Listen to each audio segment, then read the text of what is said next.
Fala galera, bom dia, tudo bem com vocês? Espero que esteja tudo bem. Finalizamos aí nossas provas, né? Agora vamos para o processo de correção, semana final, fechamento de semestre, férias à vista, né? Semana que vem férias, vamos dar aquela desligada, vamos dar aquela descansada. Mas antes disso, vamos fazer a nossa correção? Vamos aqui passo a passo, pausa o vídeo, veja o que você anote, não deixe de anotar, vamos fixar bem esse conteúdo, que é um conteúdo bem interessante. Do meu lado, deixei o computador aqui, tá aberto, eu vou vendo as questões, a gente vai comentando e vai falando sobre cada uma delas.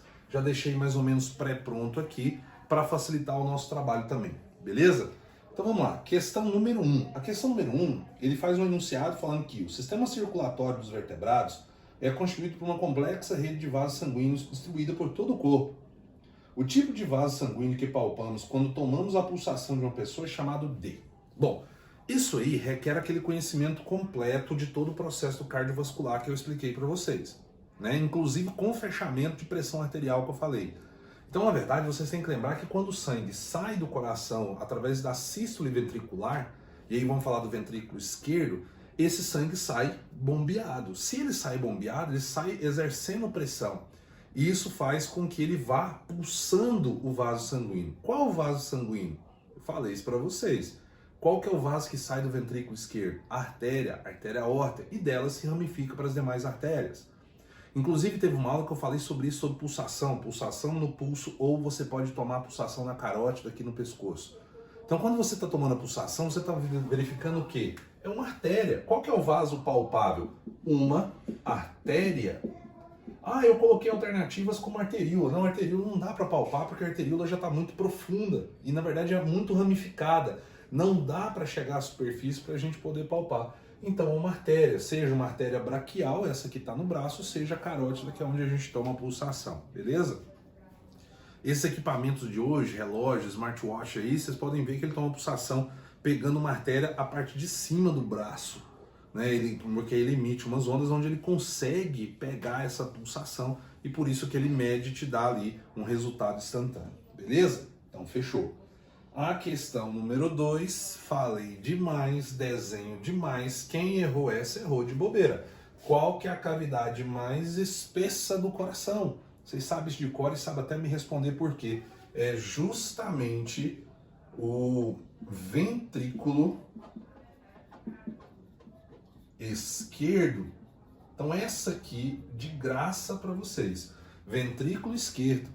É ele que tem a parede mais espessa. Por que ele tem a parede mais espessa? Porque tem que bombear sangue para o corpo todo. Então ele tem uma força maior, exerce uma força maior. No desenho que eu fiz para vocês, eu deixei isso claro em vários desenhos do coração. Deixei bem claro e repeti muito isso para vocês. Fechou? Beleza, questão número 3. Essa questão é mais teórica, ó. O coração humano apresenta uma série de peculiaridades para que a circulação sanguínea se dê de forma eficiente. Assinale a opção que apresenta a afirmativa correta em relação às características.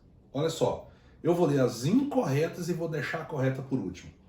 A musculatura mais espessa do ventrículo esquerdo é necessária para aumentar a pressão do sangue venoso?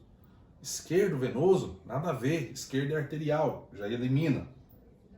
As válvulas do coração têm por função permitir o refluxo de sangue para a cavidade anterior.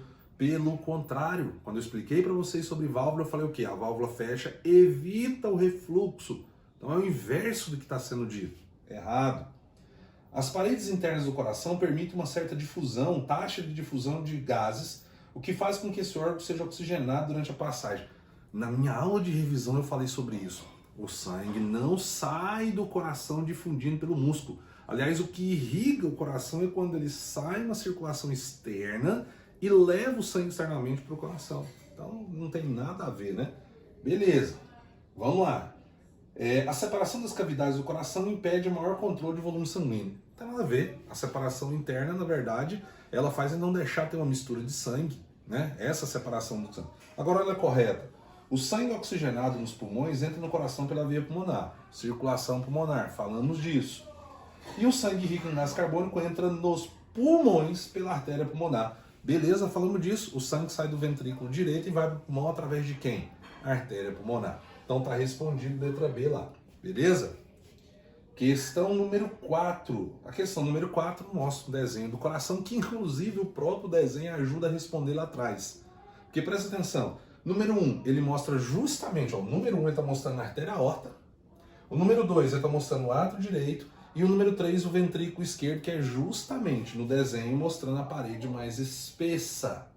Beleza? Então essa aí, a resposta é justamente essa. Número 1, artéria aorta.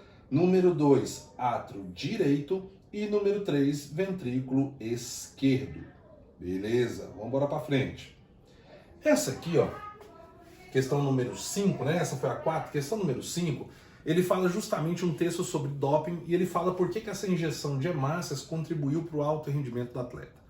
Eu aceitei uma série de respostas, logicamente variações da resposta correta, mas o que vocês têm que lembrar é o seguinte, ó. Lembra desse fator. Hemácias, a função principal nesse processo é justamente o transporte. O transporte principal do O2. Então, se ela faz o transporte de O2 e eu injeto hemácias, automaticamente eu aumento o número de quem? De hemácias. Se eu aumento o número de hemácias, automaticamente eu vou aumentar quem? O transporte. Se eu aumento o transporte, eu aumento o rendimento. Não pode fazer confusão de dizer que vai aumentar a quantidade de oxigênio. Não vai aumentar, a quantidade de oxigênio ela é a mesma que você está absorvendo. O detalhe é que você vai transportar mais, você vai fazer com que chegue mais oxigênio até as células. Com isso, ele apresenta um rendimento melhor e tem uma fadiga melhor muscular. Mas isso é doping, né? Inclusive no texto mostra uma situação onde até provocou a morte de um atleta por conta disso. Beleza, vamos embora. Número 6.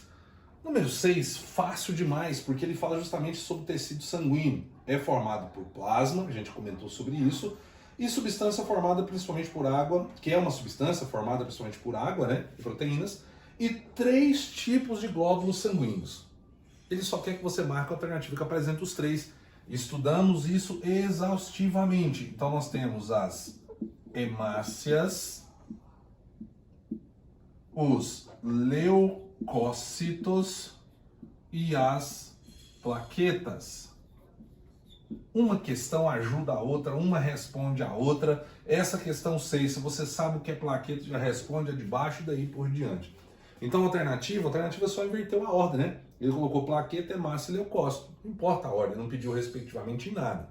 Tá? Então a resposta é essa aqui. Questão número 7, cara, isso aqui vocês veem quase que diariamente, situações dessa. Eles citam a situação onde um paciente com um quadro clínico de manchas vermelhas pelo corpo.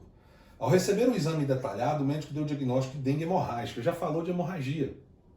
Levando em conta que você aprendeu em nossas videoaulas, o componente de sangue que está apresentando problema, ou seja, a baixa quantidade é quem? O componente sanguíneo, nós acabamos de falar sobre eles aqui, ó. Qual componente sanguíneo está ligado com a hemorragia? Frisamos isso nas aulas. São justamente as plaquetas. A plaqueta que atua no mecanismo de coagulação. E isso aí tá falado demais da conta. O que todo mundo quando fala dengue hemorrágica, o que a pessoa fala? Nossa, a plaqueta tá baixa. Muitas vezes a pessoa fala plaqueta baixa, não sabe nem por que tá baixa. Mas vocês agora sabem. Porque as plaquetas é que atuam no mecanismo de coagulação. Se ela tá baixa, provoca hemorragias e vermelhidão na pele. Fechou essa aí. Número 8. O número 8 também é fácil, mas requer um cuidado. Ele falou que o banco de sangue tem essas quantidades aqui, ó. Ele falou que tem 5 litros de AB, 3 litros de A, 8 litros de B e 2 litros de O. Ele só quer saber o seguinte, ó. Olha a pergunta dele, ó. Para transfusões em indivíduos do tipo O, A, B e AB, quantos litros estão disponíveis respectivamente? Então esse aqui é o critério de transfusão de sangue. Lembrando que a transfusão requer o conhecimento de o sangue A tem aglutinogênio A. Então se ele receber de B, ele produz anticorpos anti-B, então ele não pode receber de B. Então esse é o detalhe da transfusão. Então o sangue A pode receber do AB? Não pode, porque o AB tem B. Pode receber do B? Não pode. Ele tem B. Ele pode receber dele mesmo? Pode. Então olha aqui, ó, vou fazer o A primeiro. Ele pode receber dele, ó. E ele pode receber o O? Pode receber dele, ó. Então a resposta do A, o sangue A pode receber de quem? Do A e do O. 5 litros. Então a resposta, 5 litros. Beleza? Olha o sangue, vamos pegar o sangue O mesmo. O sangue O ele não tem aglutinogênio, então ele não pode receber nada que tem aglutinogênio. Automaticamente ele só recebe dele mesmo. Então aqui é 2 litros. Beleza, vamos em frente. E o sangue B? O sangue B pode receber do AB? Não pode. Porque se ele receber do AB, ele recebe aglutinogênio A e ele produz anti-A. Pode receber do A? Não pode. Então ele recebe do B, que é dele mesmo, e do O. O B tem 8, o O tem 2. Então aqui, 10 litros. E o sangue AB, nós já falamos sobre isso. Quem pode doar para o AB? O AB, todos eles, na verdade, podem doar para o AB. Porque o AB tem os 2 aglutinogênios. Pode receber do próprio AB? Pode. Pode receber do A? Pode, ele tem aglutinogênio A. Pode receber do B? Pode, tem aglutinogênio B. Pode receber do O? Pode, o O não tem aglutinogênio. Então ele recebe de todo mundo aqui, ó. Então dá 10, 18. 18 litros. A alternativa, ele está falando justamente na letra D. 2, 5, 10, 18. 2, 5, 10 e 18. Resposta à letra D. Beleza. Fechou essa aí também. Tá bom? Última questão.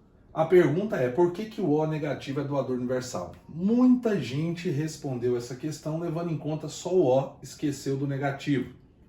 É uma resposta completa, precisa falar das duas coisas.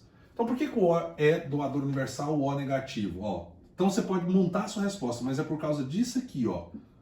Porque o sangue O não possui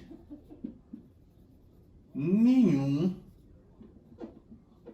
aglutinogênio e também não possui o fator RH. Logo, não provocará uma reação imunológica. Aí pode continuar, pode montar o texto que você achar que está certo aí, ó. Entendeu? Poderia. Então eu tive muitas respostas, grande parte respondeu as duas coisas, mas uma parte esqueceu do negativo e falou só do O. Respondeu certinho do O, esqueceu do fator RH. E é as duas coisas. Então, ó, não possui nenhum aglutinogênio, o O não possui aglutinogênio, então ele não provoca reação imunológica em ninguém. E o fator RH negativo, como não tem, não vai provocar reação em ninguém, então por isso que ele é chamado de doador universal. Fechou? Então, galera, ó, tá aqui. Bem simples, bem tranquilo, mas tá aí a revisão. A revisão não, perdão. A correção da nossa prova, né? Chegando no final do semestre já tá confundindo as coisas. Então, a correção da nossa prova. Fechamos então esse bimestre. Teve muita nota boa, foi bacana, gostei mesmo, mas espero que vocês continuem com esse foco. Dá uma desligada agora em julho, férias semana que vem. Em agosto a gente volta com tudo. Não sei ainda se voltaremos dessa forma, se voltaremos presencial. Só lá na frente que a gente vai saber, a gente vai comunicando e a gente vai conversando, vou soltando comunicado aí para vocês. E no mais é isso, galera. Não deixe de corrigir, corrige todas. Tendo erro, alguma coisa que tiver errado, a gente vai corrigir. Fechou? Um abraço para vocês, fique com Deus todo mundo. Tchau, tchau, galera.